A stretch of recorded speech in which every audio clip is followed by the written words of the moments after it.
mengikuti dengan cermat perkembangan situasi nasional. Sangat sulit bagi saya untuk dapat menjalankan tugas pemerintah negara dari jabatan sebagai Presiden Republik Indonesia. Pemirsa Jember 1 TV, saya Anang Setio. Kita kembali bertemu dalam acara yang memang ditunggu-tunggu oleh masyarakat Jember. Karena memang acara ini diperuntukkan untuk memberikan informasi dan memberikan wawasan kepada seluruh masyarakat. Kiblat, kilas balik, dan argumen tokoh. Ini acara terbaru di Jember 1 TV. Saya di sini tidak sendiri. Saya sekarang bersama dengan Bapak Doni Cahya Rimbawan. Beliau ini sebagai dosen di Universitas Indonesia Ilmu Politik, Pak, tepatnya ya. Oke, selamat malam Pak Doni. Selamat malam Mas Anang. Assalamualaikum. Waalaikumsalam warahmatullahi. Terima kasih sudah bisa hadir Pak di sini Pak. Sama-sama. Dalam acara Kiblat.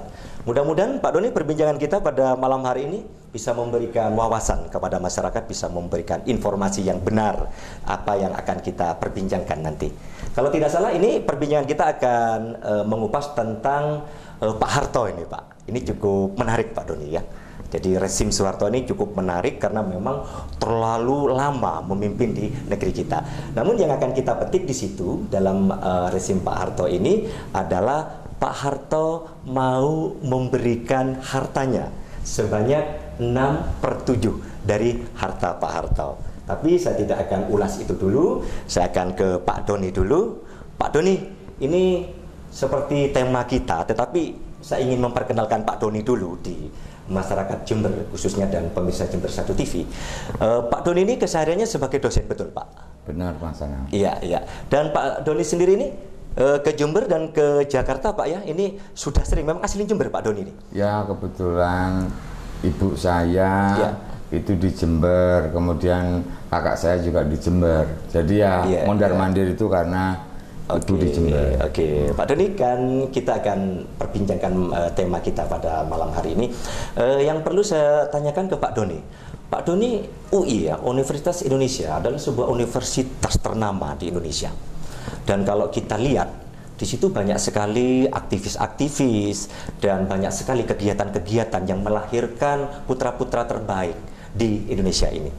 Pak Doni sendiri perjalanan sebagai mahasiswa di UI.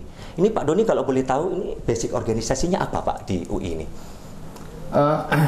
Saya tidak ikut organisasi UI yang formal. Yang formal, oke. Cuman kan saya itu masuk di S2 akuntansi UI itu Januari tahun 98. 98, oke. Kemudian mulai demo-demo itu di Fakultas Kedokteran Salemba itu mulai Februari lah ya, karena turunkan Pak Harto, turunkan Pak Harto, turunkan. Saya tetap kuliah saja kuliah, tapi Pak, ya. Itu teman-teman adik-adik saya S1 itu rame ya, karena sudah memang dolar sudah mulai 10.000 menyentuh 11.000, 12.000. Nah itu sudah mulai rame. Nah kira-kira April semakin rame. Nah Mei itulah sebetulnya terjadi pergantian ya, pemerintahan dari Presiden Soeharto kepada Presiden Habibie.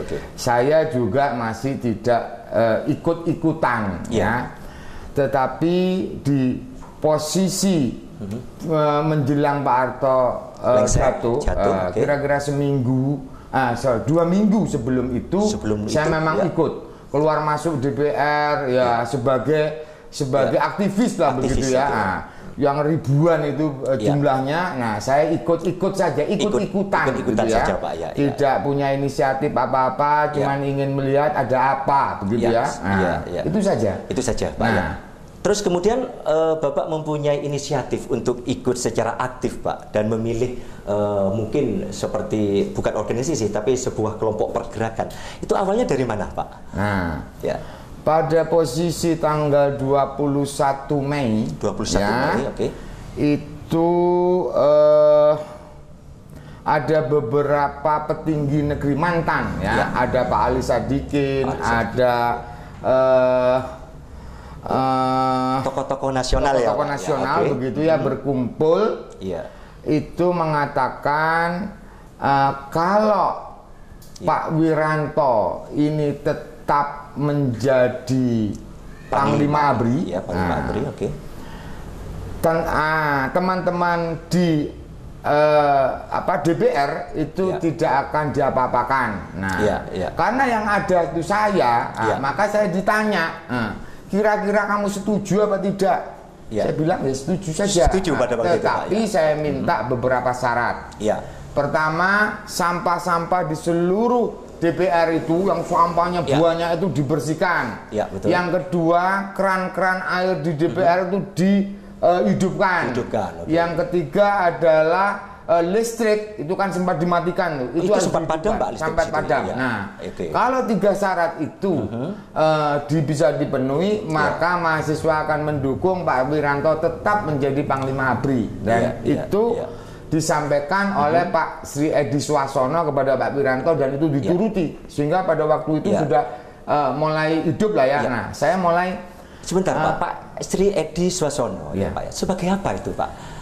Ya tadi begitu pemerintahan ini jatuh gitu ya, ada Pak Edi Swasono, ada Pak Subroto dan sebagainya itu berkumpul, ada Pak Ali Sadikin tokoh-tokoh ini berkumpul mau merembuk. Sebetulnya kan tidak setuju Pak Habibie itu menjadi presiden karena Pak Harto ini yang dilengsarkan, dan Pak Habibie itu bagian dari Pak Harto yang juga harus minggir. Betul. Nah, sehingga tokoh-tokoh nasional ini sekarang ya seperti ayam kehilangan induknya begitu, mulai nyari macam-macam. Nah, termasuk saya juga ikut tingak-tinguk gitulah ya. Ikut imbas dari sebuah itu Pak ya. Dan ini Pak Doni, seperti yang diceritakan Pak Doni, setelah Pak Doni itu masuk Pak di dalam sebuah pergerakan ini, seperti apa Pak Doni di situ dan menjabat sebagai apa Pak situ posisinya di itu Pak di pergerakan itu ya? Saya tidak ikut para beliau yang sudah sepuh ini, tidak, karena pada waktu itu akhirnya Presiden Habibie mengecap para beliau yang ikut ini sebagai melakukan makar. Maka pada waktu itu kata-kata makar itu terkenal ya.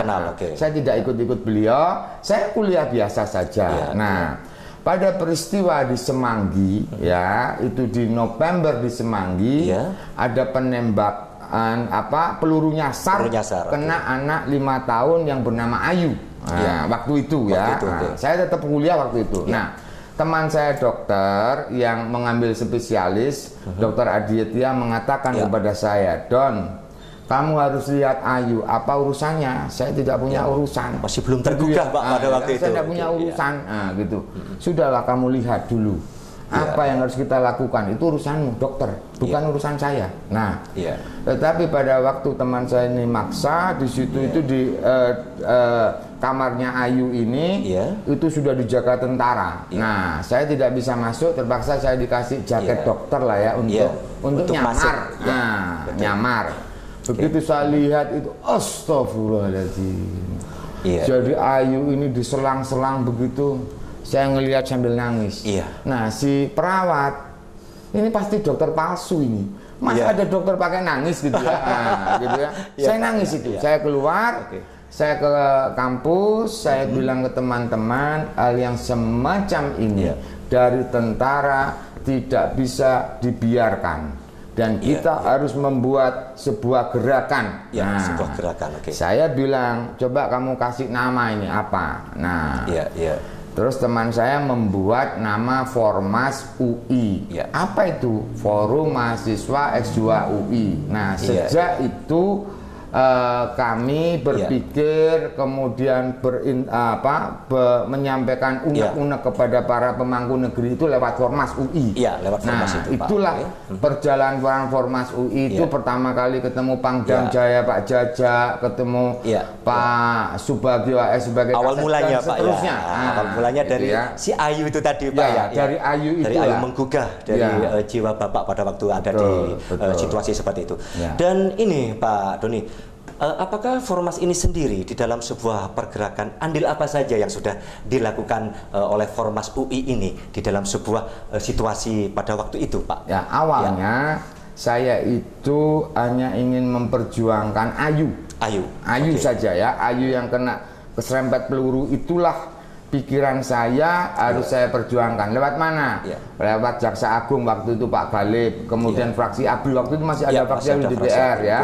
Kemudian kepada Pak Wiranto waktu Panglima ABRI ya, kemudian Kasat, itu saja. Nah, tapi pada waktu posisi dialog, para beliau itu menjelaskan banyak hal kepada kami bahwa ternyata persoalan negeri ini tidak hanya terletak kepada peluru, tidak begitu, banyak. Nah, akhirnya saya berpikir perjuangan formasi UI itu ada dua. Yang pertama adili Pak Harto, adili Soeharto. Yang kedua adalah bubarkan difungsi ABRI. Nah, karena saya setelah berdialog panjang itu, saya kemudian memberikan roh gitu kepada Formas UI. Inilah perjuangan kita yang harus kita terus lakukan. Bagaimana Pak Harto harus diadili dan difungsi ABRI harus dibubarkan. Itu. Dan Pak Doni, kalau menurut Pak Doni sendiri pada waktu itu Pak ya, karena memang Soeharto itu sudah rezim cukup lama Pak di negeri kita, dan juga difungsi ABRI ini kadang-kadang situasi dan kondisinya ini bisa dikondisikan oleh ABRI ini sendiri. Tapi tahan dulu Pak, tahan dulu. Nanti akan ajak pemirsa untuk berbincang lagi dengan Pak Doni. Kita akan break dulu Pak dan akan kita lanjutkan tetap di Kiblat. Sesaat lagi saya akan segera kembali.